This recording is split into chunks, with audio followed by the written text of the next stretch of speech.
When Amazon Basics does a thing, you guys buy the ever-loving crap out of it. So, with that in mind, I know you're gonna buy this, whether I give it the green light or not, but hey, I like feeling like I matter, so I figured, regardless of that, I'm gonna talk at the air around me for 8 to 10 minutes in hopes that someone, somewhere, hears my words and cares whether or not I approve of the new Amazon NL55 F700 Mini LED Fire TV.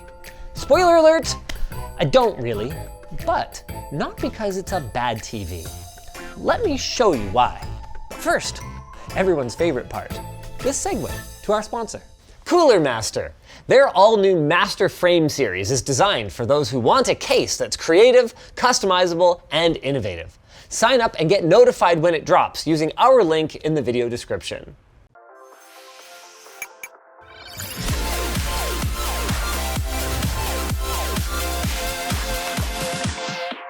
We picked up the 55-inch version because the 65 was going to take an extra week for some reason and we didn't really care. They both have functionally the same specs anyway.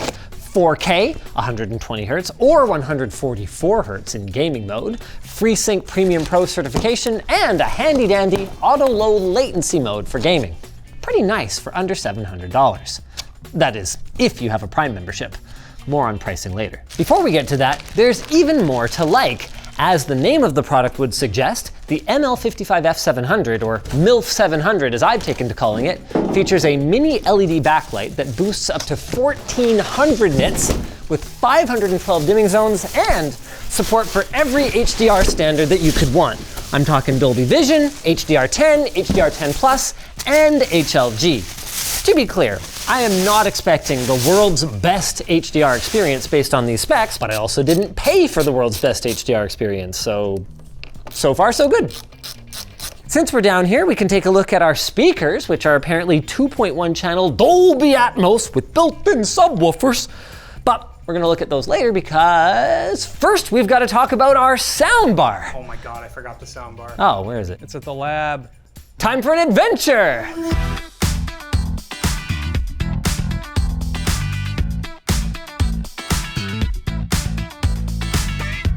Nice. Fire TV, Soundbar Plus. Oh. All right.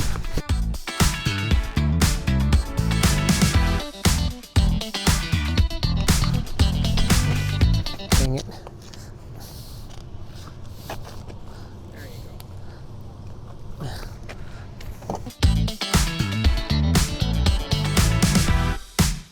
Okay, I'm rolling. And here it is. What a smooth production. The Amazon Basics Soundbar Plus 3.1 channel all-in-one design Dolby Atmos DTS:X Clear Dialogue 2024 release. Let's take a look at it, shall we? Oh, this is supposed to fast forward again, so don't stop rolling. Yep, that's a bar of sound, all right. I was expecting there to be a lot more. It's Amazon Basics, not Amazon Deluxe, okay? They did the same thing that Sonos did, where they only have one HDMI port. Anyway, enough about the soundbar for now. Let's set up the TV. It's a pretty painless setup. It only weighs about 30 pounds, so you can move it with a friend, but you probably don't need to. And in terms of I/O, it's got 4 HDMI ports, 2 of which are HDMI 2.0, 2 of which are HDMI 2.1, and yes, one of the faster ports is the eARC, meaning that with Amazon's own recommended soundbar, you're gonna be eating up one of your high-speed ports. Also present at the back is coax, optical, Ethernet, no speed specified, and a USB 3 port, which can either be used to load media files onto or just used for power for a streaming stick. Oh, this is cool though. At the bottom, they have a physical microphone switch. There it is. If you don't want old ALEXA listening to you. It's also got Wi-Fi 6E. All right, ready? Let's fire it up. Get it? Fire. This is great. She's going. Hey. Well, oh, yeah. What kind of store is gonna have a Fire TV in it? I don't know, actually. That seems like the kind of thing that was just part of the software for whatever OEM created this, and Yeah, because this is never going to be in a storefront. Yeah, they're just like, ever. It's just coming from a warehouse. yeah. Okay, set up with Fire TV app, set up with remote, sure. I like this. What? That it just gave you a bunch of networks to choose from? No, that the signal strength, it puts it in very simple English. Signal strength is really good, use this one. Okay, sign in with your Amazon account. Okay, I can press this to do it later. Oh. By not signing in, any previously saved Wi-Fi or Ethernet information will be removed and select features will be unavailable. I says, pardon? I'm not allowed to have a network connection if I don't sign into an Amazon account? I don't think so. Well, this is pretty right here. I wonder what other features are locked. Like if you don't make an account and you go in, can you even change inputs and stuff to use just a separate box? I actually can't sign in though. The 2FA goes to Yvonne's phone. Do you have an Amazon yeah, account? I have an Amazon account. Sorry, I'll try not to okay. order too much stuff. It's okay. Is it? Oh, okay, maybe I'll order this. They registered our TV. Big Brother's watching. Yeah, well, save Wi-Fi passwords to That's wild. I don't like that. What? That's not good. That's really messed up. Imagine if someone hacked your Amazon account and got into it. I don't need to do that. Voice commands when the TV screen is off. Sure. Get the best picture quality. Oh yeah, the default set it's the energy saving stuff. Yeah. Yeah. I like that it prompts me for it. It's nice. A lot of them just show up and they're in energy saving mode and they don't tell you anything. And that's a lot brighter now. It's kind of nice that it doesn't just load them all up for you. You get to choose. Yeah. Some of them just come preloaded. Then you go and sit there and delete a bunch. Is Plex an option? No, of course not. Get Tubi. What are you doing? Get Tubi. Tubi. Enable parental controls. Okay, not bad. I don't actually care about that right now. Oh man, this is getting a little long though. Right? Scan for TV channels, no. No. Okay, me. Try to use Alexa to do something. Sure. Because we should be able to just be like, hey, open Netflix. Do you have it off? I don't know, maybe. Maybe the red means off. You'd think red means recording. You would think that. Yeah. Microphone is on. To turn microphone off, Oh, there we set go. the Alexa switched off. Okay. Hey, Alexa. Download Plex.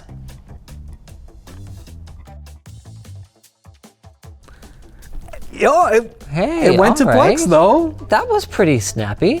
Inputs. Okay. Easy enough. Picture. Backlight. Picture reset. Is it? There's more than this. There's way more than this. You say that. I know that. Maybe we have to be in like Netflix or something. Maybe it just has a really minimal Well, I hate that. OSD. I don't like it either. I hate that. I should be able to change everything that I want to change from wherever I am. Because that's horrible. Yep. Watch trailer. Easy. Sure does. Oh, There's way more. what the heck? I don't know why it's, locked unless you're watching content, but it does have a bunch of options. And they auto on to filmmaker mode, did it? Or was it set? Yeah, so that's Yeah, nice. it's filmmaker mode. Yeah. Oh, right. No, I wanted motion. Off. It's off by default. What's action smoothing? Set to 3. Well, 3, That's probably okay. it's probably fine. It'd be better at like 1 or off, but There's no way I would leave something like super resolution on by default. really? I just keep it on. You know what? Like, It's not super aggressive. yeah. Ooh, Yeah, I think I might actually prefer it Off, really? on. Yeah, okay. Hey, Tubi's ready. You know what? No, it's messing with the bokeh effect. Oh, yeah? Sharpening background details that are supposed to be out of focus. Yes. Okay. I'm leaving it off. All right. We got our ALLM, VRR, DLG. Variable refresh rate, that's what that means. So that's FreeSync. Yep. What's DLG? Dual line gate. It's a TCL feature. Oh, so you just spoiled who the... It's probably a TCL. Hey, we took the last Fire TV apart and pretty much confirmed it's a TCL, so All right. it's probably a TCL. This doesn't look bad. No, it really doesn't.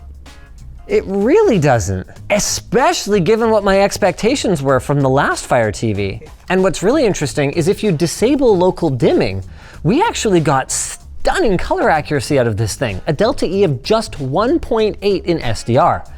With that said, you bought a mini LED with full array local dimming for a reason, so you might have to sacrifice some color accuracy for a more pleasing to the eye visual experience, but Looks pretty good, yeah! honestly.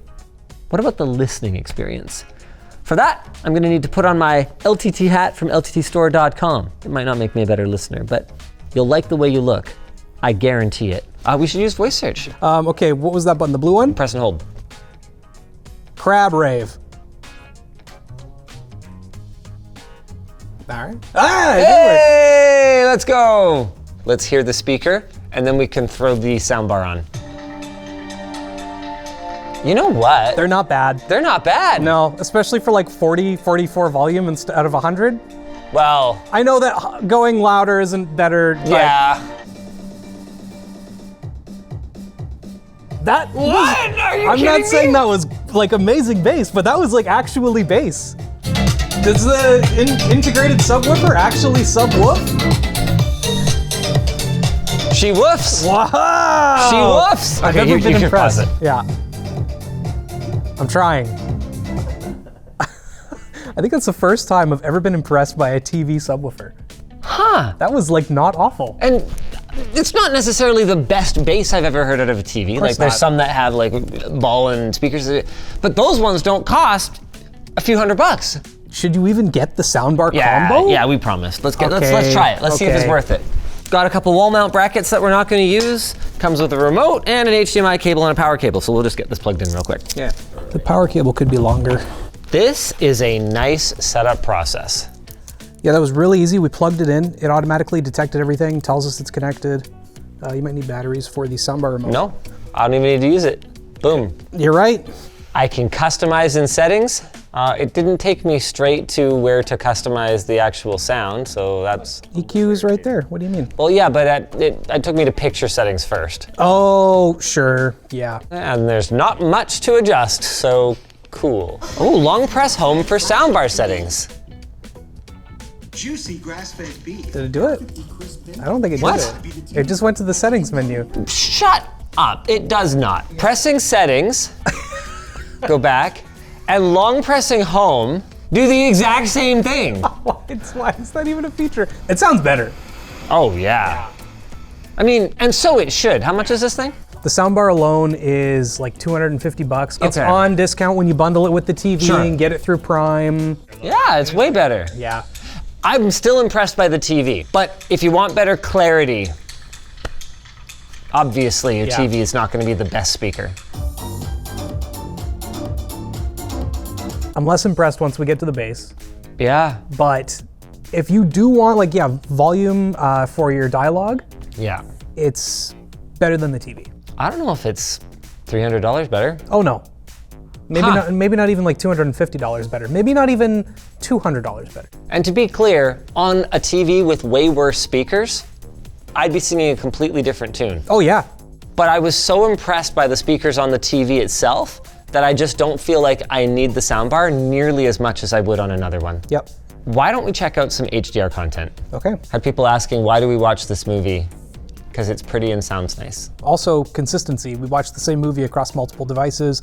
Then we have a frame of reference for everything. Is smoothing on? Right? That's what I thought when we were watching Crab Rave. I thought I turned it off. I thought you turned it off too. Okay, well let's make sure it's off real Yeah. quick. I'm just gonna hold the home button. Wow, it's really struggling at times, huh? Like we're just going through menus in Plex. Hello? And we're on Wi-Fi 6E and we have a really good network. Okay, it's off now. How'd you turn it off? I had to change the picture profile. Dolby Vision standard just has motion smoothing. Don't like it? Go f yourself. Yeah, it's on again. Wow. It takes forever to swap modes. Okay, that one wasn't too bad. Oh, there it goes. No, that's the video buffering. Okay, so let's connect a network cable, I guess, because this is terrible. It's got Wi-Fi 6E. Like it should be fine. I don't want to blame it. Our Wi-Fi can be a little... That's true, that's true. I'm just gonna turn this off. Okay, this definitely feels more responsive in Plex now, so hopefully it was just Wi-Fi. Maybe it's my server. I wanna be open to the possibility that it's my Okay. server. So I'm just gonna, All right, yeah. I'm gonna find the same movie. Totally fine. Play original quality. Cause that's what I selected here. Wow. Connection to the server is not fast enough to stream this content. It should be, even if it's only 100 megabit Ethernet I port, know, it should be still fine, yes. be able to do it. Could have just been a transcoding issue, and then we can just cut all this out, and we'll just pick up right from. There it goes. Well, you know, maybe it's still figuring stuff out. Okay. Let's wait for one more buffer, Okay. or give it like a couple minutes, and then if it's fine, Okay. I want to look at how it looks. It's pretty okay. there it goes again. We're losing a lot of detail in In the shadows black? here. Yeah, I know. It's not an OLED. It is mini LED. Try the contrast enhancement stuff. You can turn on intelligent HDR, and it's supposed to make the pixels like turn off or something and then look a little darker. But if that's just turned off, then we're gonna lose the detail anyway. Yeah, you so- can see when you've got that camera flash, Yeah. you are basically completely losing the, oh, wow. Yeah, there's a lot gone here. The brights look good. They do, but you can tell that they're optimizing for the bright points and losing a lot in the details. Yeah. To its credit, the blacks are quite deep. They are. And even in HDR, I'm not seeing way overjuiced colors or anything like that. Like it's, if I had to say something, I'd say maybe it's got a bit of a green cast to it, but it's not bad. How's the accuracy in HDR? It's not too bad, actually. I think it was a Delta ITP average of like 12. And that's pretty good for HDR. Yeah, for Delta ITP, that's actually pretty good. These really don't pop though. No, it gets to a max of 1600 nits with the right settings. We'll talk more about it later in the labs results sections, but realistically out of the box, you're gonna hit more like 1200, which is 200 below the 1400 nits rating that it's rated for. And given that it doesn't get that dark, you don't get that pop. And also the 512 local dimming zones, because it's only 512, you're gonna get brightness in like bigger flashes, but you're not gonna be able to do like that little pinprick of a star or whatever, like an OLED could, or even just a mini LED with 1600 zones. Yeah. I'm finally watching 2001: A Space Odyssey. You've never seen it? So we can pop that on for a minute here. Man, the stars just get lost in its attempts to bring the black levels down. I don't see much of a halo around a big bright object. I see some. Yeah. It's totally tolerable though, and there should be way more detail in this landscape here. Yeah. I watched this on my phone last night, so then again, my phone literally costs more than this TV. And yes, I know it's a different class of device or whatever, but on a $400 phone, you would probably get a better experience and you could just like hold it here. Yeah, because it's OLED. It's perfectly acceptable for the kids. Or even just like the average family who just needs a decent TV in the living room to game on. I can't even this see is bad. This is bad. Okay, never mind. I can't even see the monster design. No, that even here you can usually see more detail in Toothless's wings. Yeah. Okay, it's not great. The parts I can see are actually really good. Yeah. And color accuracy looks good. But it can't do those deep blacks. Yeah, just the way it rolls off. Yeah. But can you game on it? Wait, shut up. What? You found the select button? There is no dedicated inputs button. No way, actually? They've got Prime, Netflix, apps, and Amazon Music, and the little TV icon, whatever the hell that means. What's this do? Live TV. Oh, Christ, yeah, it is. I shouldn't have gone to that. Unbelievable. I don't even know how you got there. I don't even want to try. Hold the home button. Click, click, click, and then select one. For something that you're gonna use that often, unacceptable. Okay, so where am I supposed to set? Oh, input settings probably. Game. Now in Windows, check if we've got 144 as well. Yeah, it's set to 144 now. We had to go through a convoluted thing of nonsense in order to get it to detect that. But yep, we're set to 144, we're in HDR. What do you think, Doom Eternal? Yeah. Input lag feels good. I'm gonna go out on a limb. I'm gonna say not the best we've ever seen, but perfectly acceptable, perfectly good. Here's one weird thing. We actually measured worse response times at 144 versus at 120. So the input lag is about the same, but the actual response time of the pixels is worse. Yeah. Huh, so they just need to do some fine tuning in their overdrive or something, I guess. Yeah, and an update could fix that. Will they update it? Oh no, there's no way they're gonna fix that. But it looks okay, like this looks fine. Oh, this is totally fine. Yeah. Yeah, we're in Warm 2, game mode, 144 hertz. HDR on, Dolby Vision. It's okay. It is markedly better than the LED TVs that we had back with no local dimming zones. Absolutely. It's not on par with a higher end TV, but it is totally acceptable. No one's gonna complain about going to someone's house and watching this TV or gaming on this TV. No, 100%. But they're also not gonna be like impressed or wowed or anything either. No, but it's totally fine. And just like with watching movies, I don't find myself distracted by the bloom. Oh yeah. Even though I'm sure if I, move a mouse cursor around on it, it's pretty obvious. I can see it. In summary, pretty darn okay. It's fine. Way better audio than I expected, and as long as you're willing to play around in the very unintuitive sometimes menu system, I think you can eke pretty darn good image quality out of it in almost any scenario. Now that the subjective stuff's over then, let's throw to the lab for their thoughts. It's better than we expected. For color gamut, we're reaching about 94 or 95% of P3 depending on which mode you're in, and about 71% of BT 2020. When it comes to SDR color accuracy, it's kind of all over the place. We found the best results in filmmaker mode with local dimming off, netting an average delta E of 1.86. But if you're willing to sacrifice accuracy for brightness and full array local dimming, which you probably are with a TV like this, then surprisingly, standard mode Warm 2 stood out with an average Delta E 2000 of 8.03 and a max of 13.24. As for HDR, in filmmaker mode at default backlight brightness, we measured a very solid Delta E ITP average of 12.76 with a max of 42.29. Turning the backlight up to 100% yields worse averages, but better max values, and obviously a brighter image. So pick your poison and go with what you think looks better. And speaking of brightness, filmmaker mode set to default got us about 1200 nits, but maxing out the backlight we reached a whopping 1630. Either way, plenty bright, just wish we could see that in a smaller window size than 25%. This is likely due to the lack of extra dimming zones. 512 is a bit lackluster, even on a 55-inch display like this one. Even after measuring it objectively, this thing is not bad. So then, if it's not bad, why am I having such a hard time recommending it? Well, for starters, remember those 512 dimming zones that we've talked about? Well, that's not bad for a 55-inch TV, but what it is a little last gen in 2024, especially at the non-Prime member discounted price of $820. And that right there is another problem. Amazon and their services are baked into this experience start to finish, for better or for worse, which is going to be a major turnoff for some folks. And unfortunately, unlike some of their other products that justify the intrusiveness with industry-beating value, even the Prime member price here isn't that compelling. See, at the time of filming, one of the competitors to this TV, the Hisense U8, is priced around the same and is a measurably better TV. Same size, resolution, and refresh rate, but rated up to 1800 nits with a significant bump in dimming zones. Also worth noting, unlike our Fire TV here that adds zones almost linearly as you go up in size, if you spring for the 65-inch version of the Hisense, which is also price competitive, you more than double those zones at 1600 total. Now obviously the U8N isn't always going to be on promo, but it also often is, and I think that it's the better value. Admittedly, it doesn't come with Fire OS, but a Fire Stick is pretty cheap, and frankly, the included Fire experience on this one is not Fire. So I would still recommend something like an NVIDIA Shield for a more feature-rich and smooth experience.